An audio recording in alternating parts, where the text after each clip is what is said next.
So, whilst I could do several videos exposing the bullshit that we saw at Monaco 2025, I'm going to try and restrict it to just two videos. This one and a final one exposing what George Russell did. Whether it was him that actually deserved the penalty or the driver that was holding him up dangerously, and how that incident compared with where another driver left the track to gain position and what penalty they were given in a different race. Anyway, on with this one. Let's just have a listen for a minute. Let's listen to Crofty. And Lawson holding people up enough for Hadja to get those two stops out of the way. He's looking good now. So Lawson here in ninth in the racing ball held back everybody that was behind him in order to give his teammate two pit stops without losing positions below Lawson. Now, that is a breach of the sporting regulations. That is a breach of the sporting regulations. This year's sporting regulations 33.4, at no time may a car be driven unnecessarily slowly, erratically, or in a manner which could be deemed potentially dangerous to other drivers or any other person. Now, deeming something to be potentially dangerous. What it gives rise to is lawyer speak. Those willing to engage in an argument to seek to win an argument, when quite clearly there's the rights and wrongs of a given situation given context. What is context? Well, this is a race. A race isn't a block off. Okay, a race is a contest to see who can be the fastest to cover a certain distance. That's what a race is. Okay, a race isn't see how much you can impede everybody else to block them coming by you. That's not a race. That's something completely different. Okay, a Grand Prix is a race, not a block off. Okay, so this notion of at no time may a car be driven unnecessarily slowly. Well, if you're racing, you are trying to go as fast as you can. If you are purposefully trying to hold cars back, then that is not racing, is it? That's purposefully blocking. So you are driving unnecessarily slowly. There is a difference between driving slowly and blocking, okay? There is a difference between that and defensive driving, whereby you are defending a position. When you're defending your position, it's all about the line that you take, making it as difficult as possible for the car that's trying to challenge you for position to get by you. But that is not you purposefully blocking them and holding everybody up behind you. That is you still racing.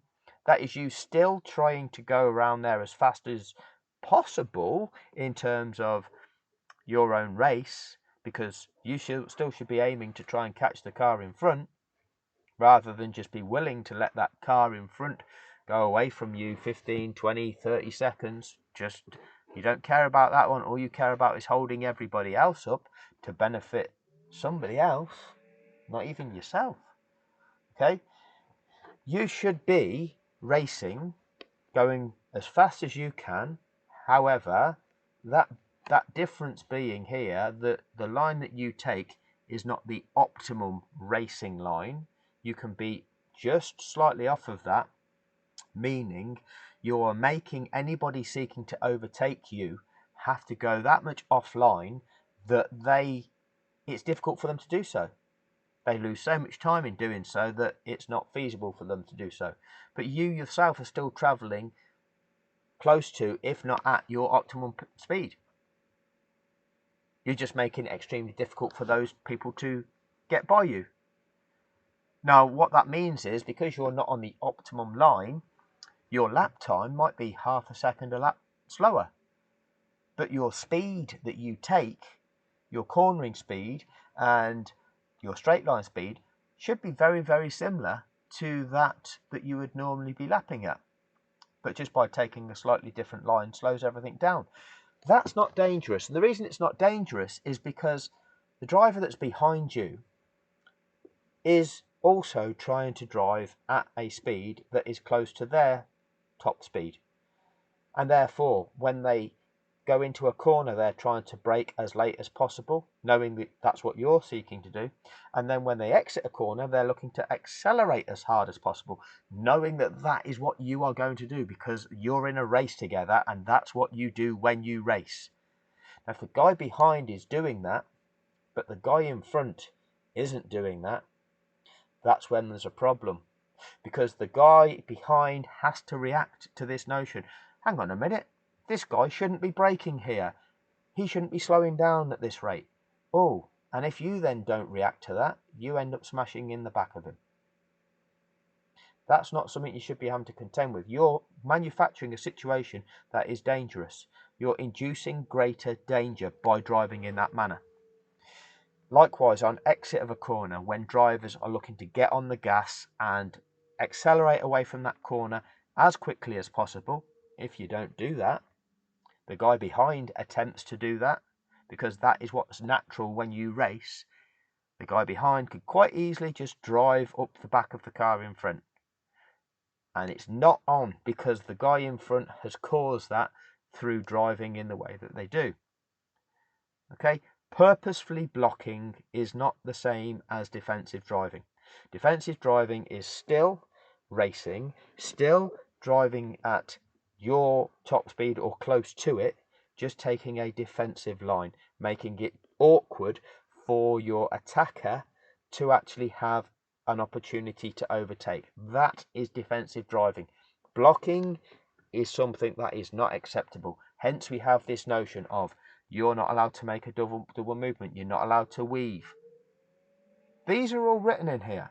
And this is what is covered by 33.4. At no time may a car be driven unnecessarily slowly, erratically, or in a manner which could be deemed potentially dangerous. So, it's erratic if you're slowing down too early, if you're taking far too slower cornering speeding compared to what would be normal. That's erratic. If you're not accelerating away from a corner correctly, that's erratic.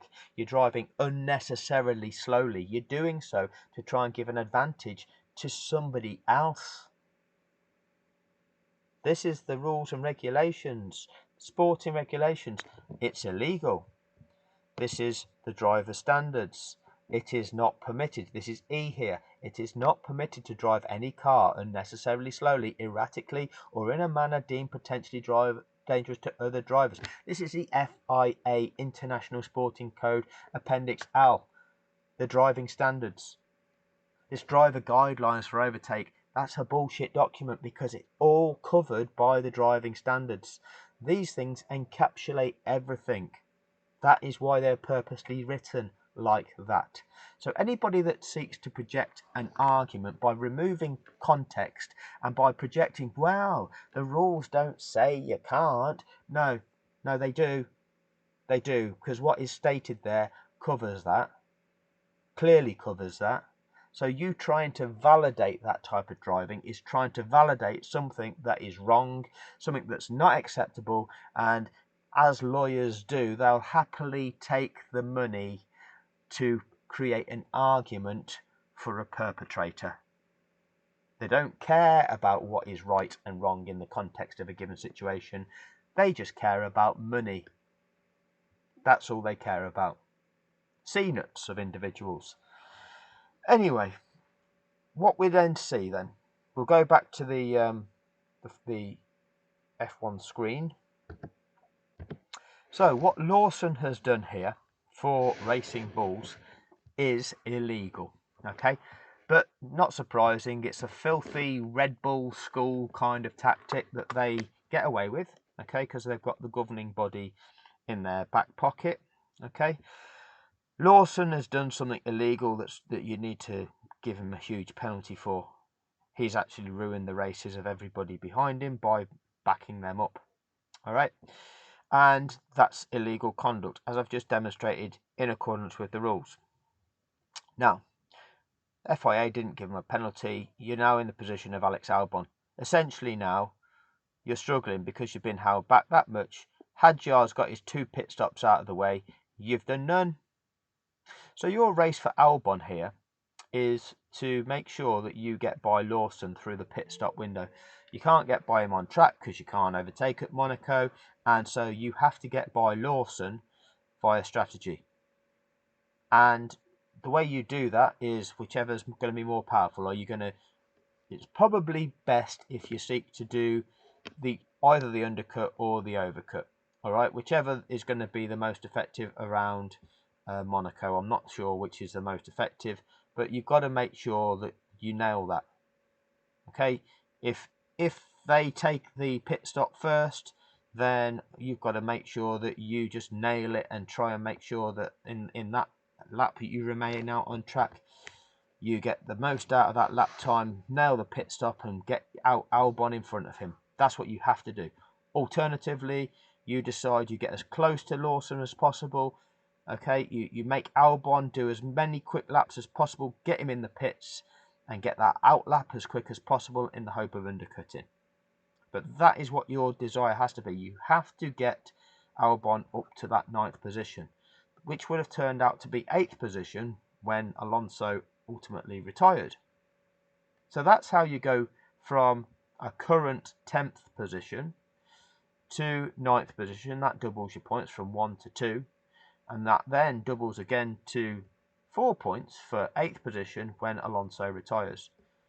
Ocon here is down the road because everybody else has been held back by Lawson.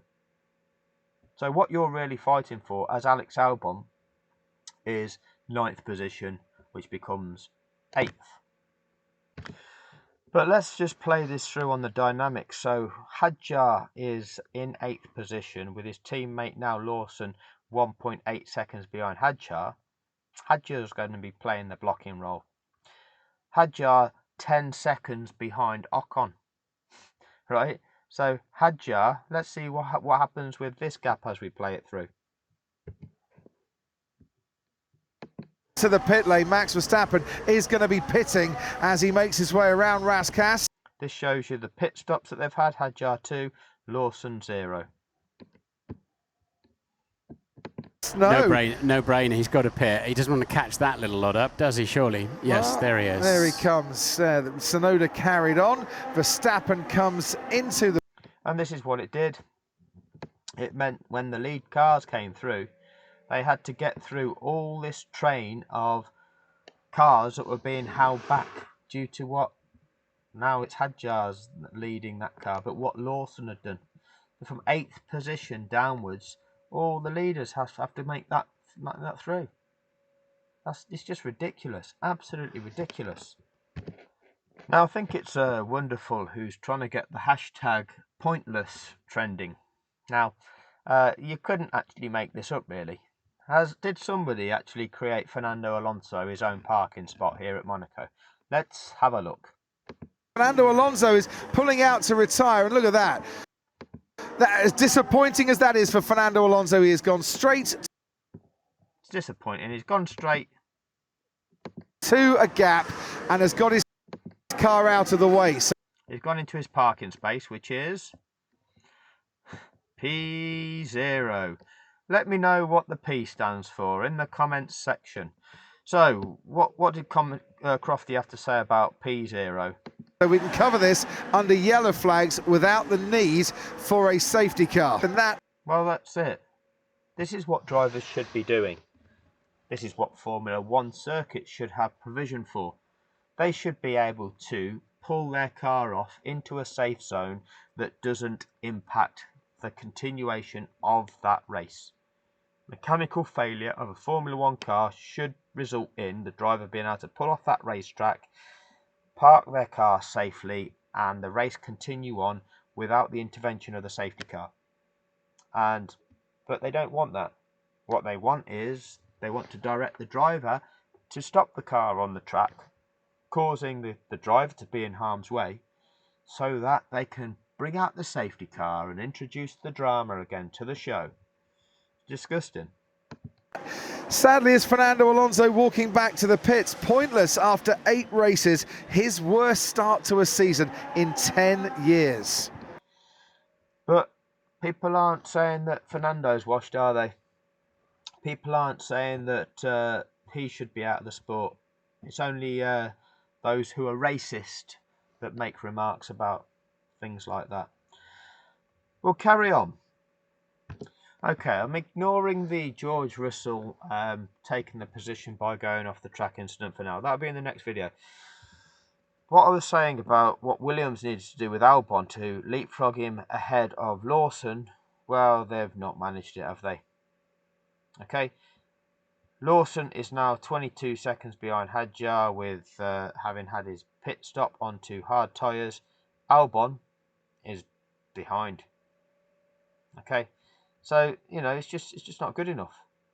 It's just not good enough. Now, this is strategy, so-called, of James Vowles. You were right behind him, and what have you done? Neither of you stopped, and you've got it wrong. So this is what we're left with. Williams get 9th and 10th in this race. They could have had a driver finished 8th. That was their best position. 8th gets you 4 points, 9th gets you 2, 10th gets you 1. So 9th and 10th gets you 3 points. You could have had a driver get you 4 points. So, you know, we're told what an amazing strategist James Vowles is. You know, and James will talk to you very nicely. James will sound very eloquent and very knowledgeable about the show of Formula One, and I'm sure he is very knowledgeable about the show. But that doesn't make him more knowledgeable about strategy. Doesn't make him better able to analyze data and make decisions on the go using available data to make decisions that are going to give you the best result in a sporting contest. But doesn't mean that the people that are good at making things like that actually get a chance in the show. Okay, this is the way it is. You are like Riccardo Adami, is it? Lewis Hamilton's race engineer. Absolutely dog shit. Okay, absolutely dog shit. As was Bono. Bono was a shit race engineer. Okay, one of the few ones that's any good, although he's an absolute cenus of a human being, is Giampiero Lambiase. They don't get a lot of things wrong, but then again, what do they know ahead of making their decisions? If everything around is being contrived for you and your driver, well, you know, it's going to work out that you get a lot of things right anyway. But let's not worry about that at this moment. That's not what this video is about. This is exposing the other failures of the Monaco Grand Prix. So, failure by Williams.